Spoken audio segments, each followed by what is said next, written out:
What is going on, guys? Nesmarkip here, back again for another video, and today we're going to be starting a new series of videos, hopefully one that I will actually finish this time.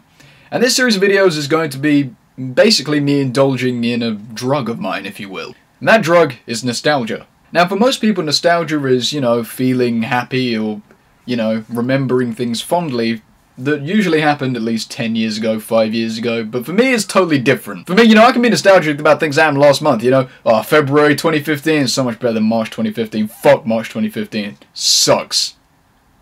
It's raining. So, yes, it's very easy for me to get nostalgic about things, and because of this I have a lot of fond memories about various anime and manga that I got into, even though it wasn't really that long ago. And I've actually really wanted to talk about this for a while, because, there are plenty of anime and manga that I've read a long time ago that really taught me things, I wouldn't say about life, that makes it sound too deep, but taught me things maybe about anime and manga itself. And I thought maybe people might be interested to see how I got into various series and stuff. Of course, I won't just be talking about how I got into various series, there are also things that I watched at certain times in my life that just made them important, and I'm going to be talking about those at some point as well. This sounds very deep for my channel, doesn't it?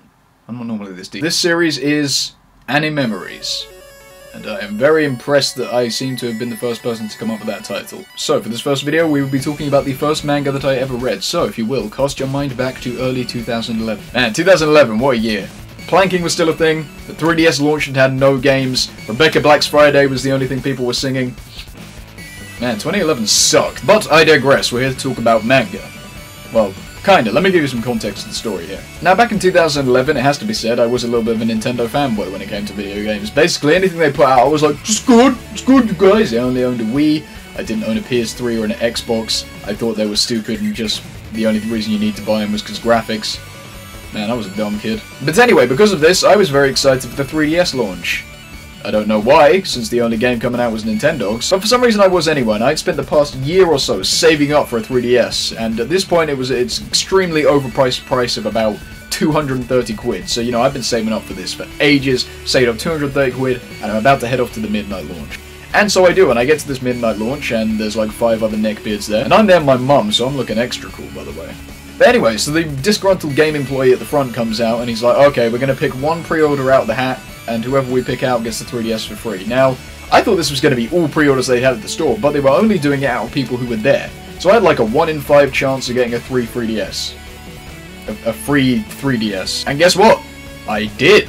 That's right, they picked my name out of the hat and they said, here you go, here's a free 3DS. And I was hyped as hell. I came home, I had my new 3DS, played it for a couple hours, realised there were no games, but hey, I got it for free. And more importantly, I now had more money than I knew what to do with. I was 13 years old and I had 230 quid, and this is more money than I'd ever seen in my entire life. So the following weekend I went out into town and I just went around and bought stuff, because what else do you do when you're 13?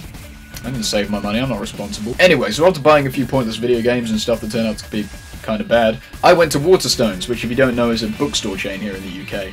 And I went over to the manga section. Now at this point in my anime manga career, I'd watched a few anime, I'd watched Dragon Ball Z, I knew about the Gokus, but I hadn't really dabbled in manga yet, so I walked over to the manga section and I just thought, I'm gonna take a look, and I'm gonna see what jumps out at me. And that's when I saw this edgy little volume sitting in the corner. It was completely black, even the pages were black, and my 13-year-old mind, being as edgy as I was completely blown.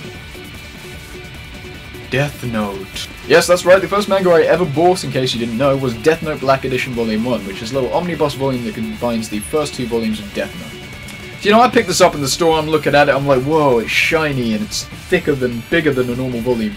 And it says on the back, only suitable for older teens, so it must have interesting stuff in it. Like boobs. How wrong I was. Well, kind of wrong. But anyway, so I decided to pick up Death Note Black Edition Volume 1. And I take it home, and it was pretty damn good, I have to say. I'm pretty sure I read the whole thing cover to cover in about a weekend or so, and immediately after that I was craving more already. And the Black Editions were just coming out at that point, so I actually got to buy each one as it came out. The story and art really gripped me. All I'd been watching at this point was Dragon Ball Z the anime, which isn't the most well-animated thing in the world, if we're completely honest. So when I saw the kind of artwork that was in Death Note and how incredibly detailed it was, it totally blew my mind, it was amazing. But more importantly than that, the story and characters absolutely blew me away. At this point it was my understanding that anime manga could be more mature than Western stuff because they had more violence, which isn't really being more mature at all.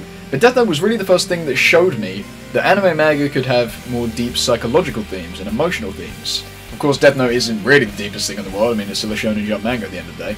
But back then, it was pretty interesting for me.